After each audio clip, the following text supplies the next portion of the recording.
Hello and welcome to Policy and Politics with me, Tarun Nangia. Commerce Minister Piyush Goyal has made a statement that staying out of the RCEP will isolate India.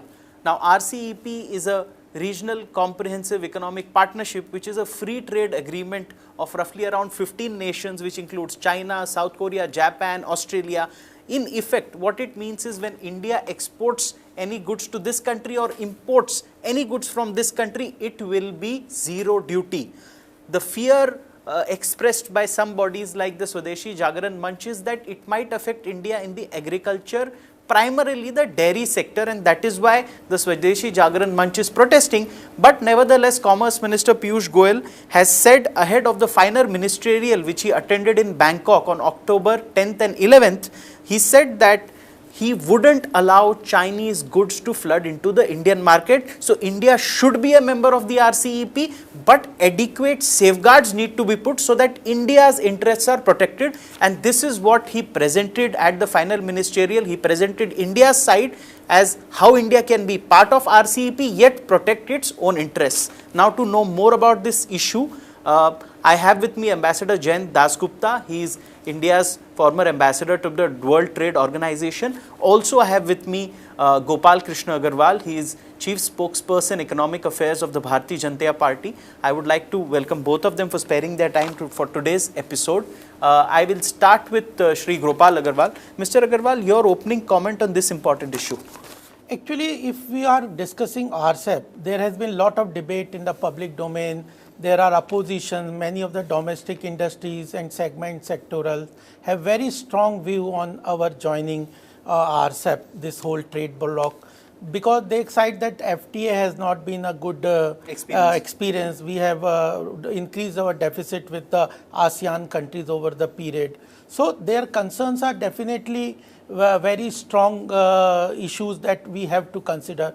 Other side, even there are certain other sections which say that India cannot be out of such a big global net trade bloc, and because it is almost controlling 30% to 50% of the trade, large number of population. So only economic considerations cannot decide everything. There are political and strategic considerations also in India joining, because the Prime Minister Modi ji has said that we have to, he is focusing on Act East policy, and this Southeast Asian countries or etc. India wants to take leadership of these countries. So these issues make it quite complex ultimately. If you only go by economic considerations, or if you only go by what is in the interest of domestic industry, it's very easy. But economics is not that easy that only one factor can decide.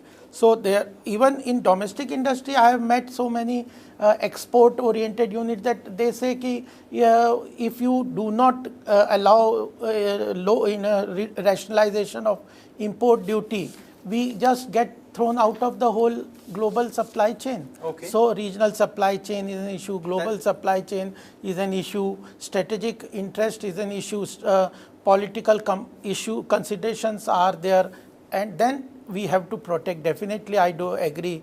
We need to protect domestic industry. That's a fairly comprehensive assessment of the situation. I'll go to Ambassador Dasgupta. In addition to your opening comment, sir, I also want to know from you one thing, that how difficult or easy will it be for India to build safeguards once it signs the RCEP? Well, the safeguards will have to be determined beforehand. Only the minor details can be left for later, because there could be objections from the main country, China, against putting in safeguards at a later stage. So it will have to be worked out. The second thing is that in normal agreements which have been entered in the recent past, you will find that there are safeguards for a small number of products. Now, if you look at the tariff universe, there are 12,000 lines. Even if, say, we give 28% tariff lines at zero duty to China at the first instance, that will approximately amount to between 3,500 to 4,000 tariff lines, at which they will be able to export at zero duty. Now, even to work out the levels of imports at which the safeguard will get triggered will be a huge gargantuan task. It's not so easy. It's not going to be easy to finalize that before signing of the agreement, and we can't leave it for later. So that is a major constraint. It's a major constraint. So my supplementary question to you will be that you saw a certain, say you have Piyush Goyal, which is our commerce minister, he is saying that staying out of RCEP will isolate India. But there are oppositions from the Swadeshi Jagran Manch saying that the dairy industry will be affected. We also saw a statement by the MD of Hindalco, Mr. Satish Pai, where he said that India should be a member of RCEP, you cannot be left out. But the problem being that China is a member of the RCEP and they have capacities which is combined of all world capacity. China has about 50%. So in any sector, China is dominating capacity. So there is a fear of dumping. Do you think this fear is valid, or do you think Indian industry is being very cautious unnecessarily? I think the whole world has been facing one of the major problems by way of exports from China, and that is not only dumping, it is hidden subsidies. Hidden subsidies. And the subsidies are given at 3 different levels. They are given at the federal level, at the city or state level, and at the district level. And it is, if I may put it rather bluntly, it is not very transparent. Okay. So only the subsidies which are for a whole sector of industry or for the entire industrial activities, they get notified to the WTO. But if there is a concession by way of a subsidy given to a particular undertaking which brings in huge investments and as they say, makes a deep economic impact, then it is done on a one-to-one basis between the city government and the company concerned. So it is not in the public domain, it can't be challenged, and since the banks are also controlled by the state entirely, so the interest rates at which, or interest waivers which also come into play, they can't be found out. Because it is. So that's a challenge for countries like India. It's a huge challenge, the hidden subsidies of China. So you mean to say like what happened to India in mobiles or in other goods? Because even as simple things like aluminium stairs or which you used to climb, our importers import in bulk, say about containers, and containers are coming. This is simple thing which we can also produce. There is a risk that even these things might be imported in bulk, other things basically. In the case of aluminium, I am reminded of an anecdote. Many years ago, I heard that aluminium, motor car rims, yes, they were being sold by China at less than the international prices of the weight of the rims. So if you buy from the international market and convert them into rims, the aluminium, China was selling its rims cheaper than that. So that's dumping is an issue. It's not only dumping, it is a question of subsidy. So you mean you can finish off the industry of the other country, that's the risk. So I'll now read out, before I go to Mr. Gopal Agarwal, I'll read out 3 instances you. On 11th and 12th October, our Commerce Minister Piyush Goyal was in Bangkok for the final ministerial. At the same time, thereabout, our Prime Minister Narendra Modi, he was with Xi Jinping, the Chinese president, and he was hosting him in Mamallapuram, and of course among other things RCEP also seems to have figured on the discussion. At the same time, on October 10th, as many as 40 farmers organizations under the Rashtriya Kisan Mazdoor Sangh initiative held a closed door meeting in Delhi, and they threatened to block sale and supply of essential goods like milks and foodstuffs, and they also planning a huge protest on November 2nd where they're going to block highways because they fear that they will all be out of job if RCEP is signed. So 3 different pictures here, a picture coming from the Prime Minister, a picture coming from the Commerce Minister, and a picture coming from the farmers organizations. We will get a view from Mr. Gopal Agarwal. How do you look at this 3-tier picture? Definitely it's a complex issue, but I would like to say that fears from China are real. Our domestic industry, even the global economic scenario, also China's threat is real. Yes. But aligning it everything on RCEP is, I don't think it's that simple. Okay. We should think on it. That's very important, because a problem from China or competition or dumping, etc., are not arising from RCEP alone. RCEP and this Chinese problem to deal with the Chinese dumping are different issues, we have to consider them. There are safeguards. We have been, India is the biggest user of anti-dumping laws, and we have used 3,500 items have increased over the last 3-4 years, where duty has been increased, and even anti-dumping actions also, India is the largest user. I want to ask you a question, a follow-up on this. Since you are saying that we imposed minimum import price on steel products on China, then we imposed anti-dumping duty. But we are being told once RCEP is signed, all this will be overridden, and RCEP will prevail over the minimum import duty, and so zero rated duties will again come back. Because but then there is a clause which Mr. Piyush Goyal has, there is in the public domain, we don't know actually, but the deciding date, cutoff date is also an important factor. If we are asking, India is asking for cutoff date to 2019. Yes. So already whatever increased rate of import duty we start from here. Then there is another safeguard of staggering. You don't, in the day one, you don't allow every trade duty in every item to be included in the tariff reduction. And even the Prime Minister has also said that a bilateral or multilateral trade agreement are not only for tariff reduction or only on goods. There are services and other agriculture product also. If agriculture, services and goods trade, everything comes. So there are safeguards, staggering. Then there are now the issue of trigger, automatic trigger.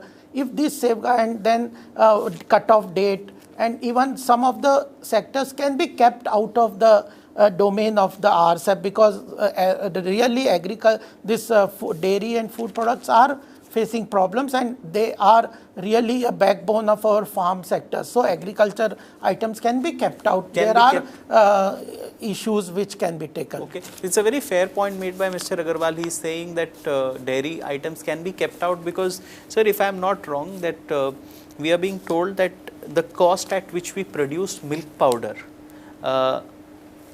imports from New Zealand and Australia will be lesser than what cost we produce at. So let alone that our producers can make profit, less than their cost of production is the cost of sale by Australians and New Zealand people. So who will buy Indian milk powder?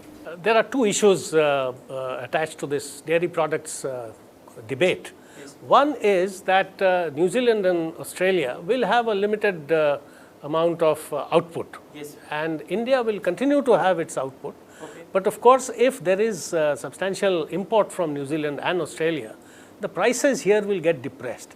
And farmers here, milk farmers, they may not be able to get a remunerative price. So farming will be affected. So their milk production will definitely get affected. And other, from other countries also, dairy products may get so you mean is that the reason why our Commerce Minister might choose to keep it out of the domain of RCEP, or keep a cap on the amount of imports of milk products from these two countries under RCEP? That is an option, but whether New Zealand and Australia will agree to that, because if you look at New Zealand's export basket to the rest of the world, dairy products figure very prominently at the very top and account for a major portion of its exports. So, Australia also is, of course, a dairy exporter, but it also does wheat exports, sugar exports, and other agricultural products. Okay. So, we'll take a short break at this juncture, and after the break, we're going to discuss various ministries which have put up their concerns to our Commerce Minister regarding, how their industries will get affected, and can we find a solution to those? But that will be right after the break.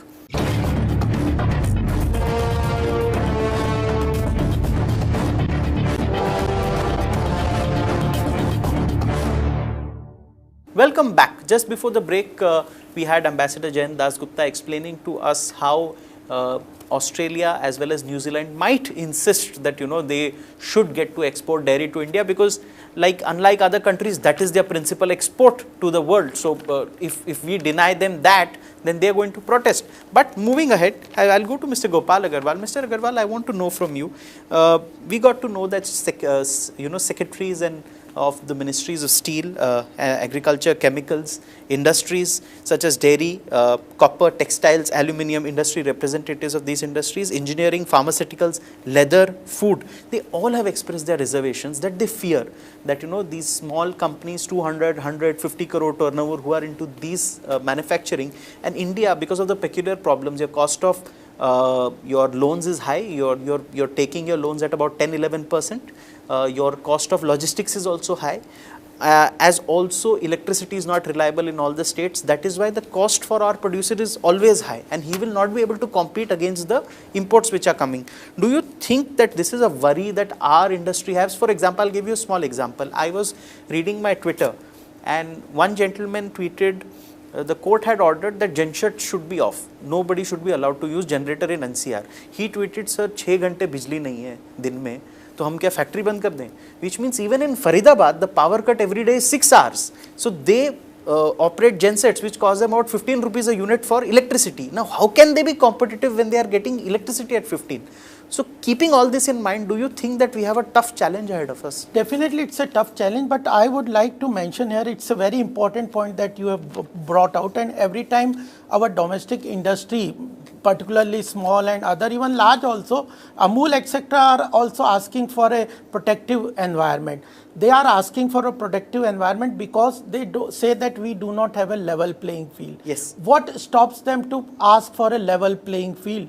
What it becomes, because if we are working in a protective environment, sometimes what happens is our goal and aims get diverted. We are fighting RCEP and not asking for a level playing field. Why logistics cost is so high in India, why it is so low in China, why electricity cost is so high, why real interest rates are so high. These level playing field are the genuine demand that the industry has, I agree. And our focus should be on creating this level playing field. Why after 3 years of FTA experience we have not been able to get into? No, I am telling you. So what is happening is, instead of our direction on what actually ails our industry, we are fighting a wrong But I want issue. to answer you, while our industry is not ready, they are not strong as yet because they don't have these facilities. Cost of capital is high. They also have a problem because of electricity supply in many states, and they also have a problem because the logistic cost is high. So given these three problems for Indian companies, can we, after signing, then improve on all this? Because won't it be too... It has to move simultaneously. It cannot be that, because competition is also a driver of efficiency that we have to understand. We are an open economy. We are not a closed economy. As a conceptually, anybody will say India is an open economy. Then what is the issue? The issue is that level playing field has to be brought about. Another, there are certain restrictions which can be used in WTO that was very efficiently was phytosanitary restrictions, but we are not able, because we don't have proper standard. Our industries are opposing the establishment of so many standards. So it's a complex issue, and ultimately what I think is in trade relations is give and take. We have come out with what will cost RCEP will have for the country. Definitely, it's very much open in our domain. What we will gain out of it, that's the question that we should ask. What we should gain, that we have a very strong negotiator in Prime Minister Narendra Modi, and Piyush Goyal is also very well versed with the trade industry and business community. I think we have a very strong negotiator. They will first analyze what we are going in addition to what we are going to give. We are not going for a RCEP or any trade relation just to But I feel that there is going to be a lot of pressure on Minister No, Piyush. but we can face, in 370 we face the global pressure. In Kashmir we have faced, what is the pressure? RCEP is not even bigger pressure than this. So we can anytime refuse to sign RCEP, get out of any trade relation, but we have to see what we are getting. So those issues with all the checks and balances in place, then even strategically also there are issues. You sign and then do not implement all the things. So in a staggering later on, bring some sequential items into those items and keep some items out of that. That's also a way of working on the whole issues. I think Indian industry needs also to open up with regard to establishment of standards, allowing standards to be implemented. even pharmaceutical industry benefited out of IPR liberalization. So domestic industry definitely, there is no question the concern of domestic industry that it will be open to a very strong competition, and China uses some subversive measures to hide its cost, etc. But then anti-dumping, etc. can be, we have to use them with proper data, etc. Okay. This is also an That's a fair point, but even Mr. Gopal Agarwal says that there are two things. We have to move with caution, but we have to help our industry also improve its efficiency and also provide them facilities like, if I am right, if I heard him right, that cost of capital must go down, logistics must improve, as well as the electricity supply. All these things should also go hand in hand. How would you look at this situation? I agree entirely with Mr. Agarwal when he says that domestic reforms and very deep and wide-ranging reforms will have to take place. If RCEP, we sign on to RCEP and we say that, all right, we will take our own time in carrying out the reforms. You can see a smile on my face. Yesterday, I attended a FICCI gathering where you had one of the industry representatives telling me that I need 23 permissions to open one restaurant. And whenever the officer gives me a permission, he looks at it, he's doing me a favor. I want to tell him I am investing in his city, creating jobs, but he looks at me as if he, and this so is why, I just want to ask you why they don't fight this. And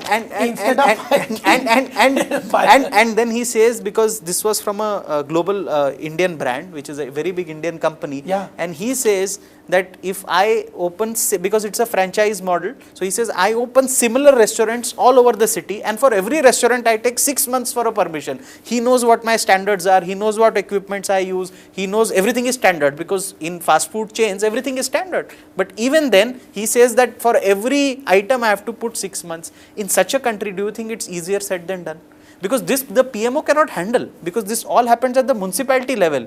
And I think Gopal Agarwal would agree with me that what can the Prime Minister's office do, because the municipality is managing all this. I think it is a chicken and egg situation, whether we carry out the reforms first and then get ready when the world has passed us by, or we plunge into this and then we try to get the reforms done as quickly as possible.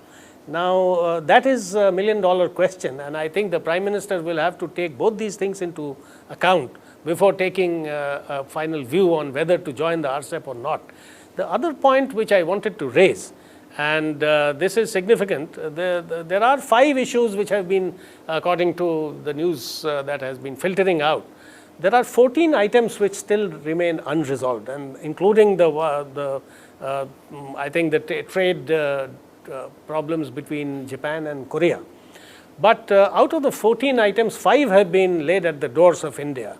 And one of them is that we want a shift for the reference date from 2013 to 2019, during which period, as Mr. Gopal Agarwal has alluded, we have perhaps put duties of various kinds on about 3,500 products, but I am just going by the news item. The second point is that in a regional trade agreement of this kind, normally there is cumulation of value addition which is allowed. That is, if you add value in, let's say, Vietnam and you add value in China, it is taken within the total value addition. So if we put that value addition norm, and we also have a safeguard which will trigger off only when Chinese imports come into India, there is a problem. That is why we want to isolate Chinese imports into India from this cumulation of value addition for Chinese products going into other ASEAN countries or Japan or Korea and then coming in. That's a fair point. I'll go to a closing comment. Since we are out of time, I want a closing comment from you. I think one important in whole debate has been missed is the benefit with what the consumer will derive. Even I was talking to the representatives of Amul, they said ki we are skimmed milk product.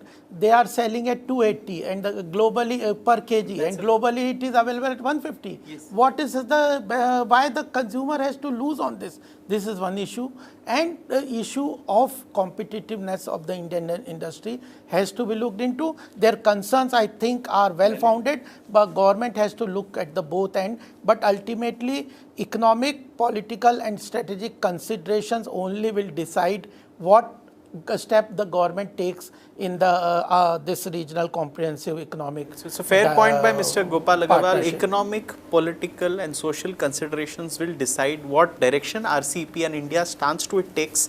But as far as we are concerned, if the central government moves ahead, but we have realized when we speak to business people that most of the problems are in the states and at the municipality level, where the central government is not even a factor, because the problems are at the state level where permissions and such kind of things into play. Cost of capital, of course, the central government can address. Cost of capital is high in India.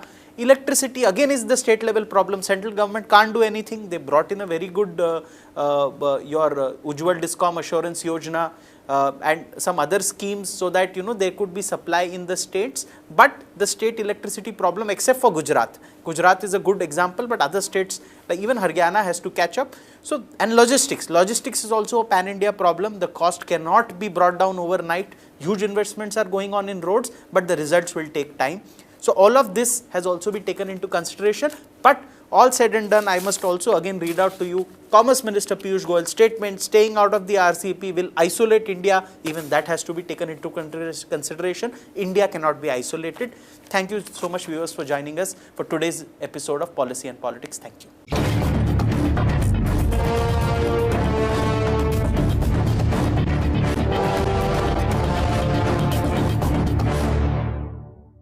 For more such videos, subscribe to the NewsX YouTube channel, hit the bell icon.